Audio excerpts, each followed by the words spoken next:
শিক্ষা গুরু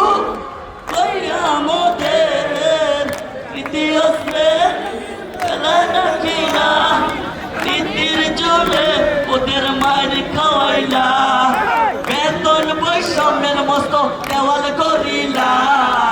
অল্প টাকায় বেতন দিয়া ওদের কাজে করাইলা তোমরা অল্প পয়সায় বেতন দিয়া সকল কাম চালাইলা শিক্ষক কই দেওয়ানা বানাইলা তোমরা অল্প টাকায় বেতন দিয়া সকল কাজ করাইলা শিক্ষা গুরু কইয়া মোদের তৃতীয় শ্রেণীতে আরে পাগল করিলা অল্প টাকায় বেতন দিয়া সকল কাম সরাইলা তোমরা অল্প পয়সায় বেতন দিয়া ওদের কাজ করাইলা